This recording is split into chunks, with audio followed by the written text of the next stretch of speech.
Duke folur për takimin e grupit të punës për provimin e jurisprudencës, zëvendës kryeministri Bekim Sali ka njoftuar se ende po diskutohet faza finale, megjithatë sipas zëvendës kryeministrit, studentët pjesën praktike të testit të jurisprudencës do ta kryejnë në gjuhën maqedonase, për shkak se ata, para se të realizojnë provimin e jurisprudencës për 1 ose 2 vite, praktikën profesionale e realizojnë në gjuhën maqedonase. Zëvendës kryeministri Sali njoftoi gjithashtu se të gjitha materialet praktike janë në gjuhën maqedonase. Në këtë periudhë do të ballafaqohet dhe do të praktikon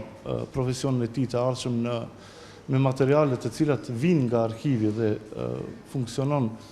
në gjuhën maqedone, dhe këtë pjesë praktike të cilën e ka punuar duhet ta jep para një komisioni që nuk mendoj se është ndonjë risi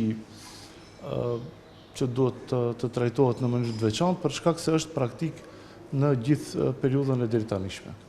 Sali tha se studentët do të jenë të njoftuar me kohë për zgjidhjen finale dhe se aktualisht pritet vendimi politik dhe diskutimi me ekspertët.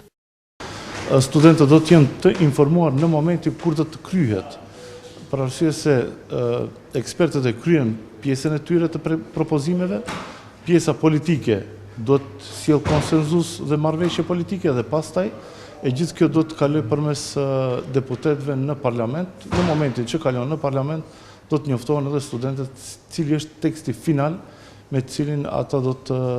mund ta marrin provimin e jurisprudencës në të ardhmen. Sali mes tjerash njoftoi se grupi i punës ka përfunduar punën para 2 javësh, ndërkaq potencoi se dje ka qenë takimi final mes politikës dhe ekspertëve, ndonse ende nuk ka verzion final. Për studentët është i papranueshëm propozimi që një pjesë e provimit të jetë në shqip e një pjesë në maqedonisht.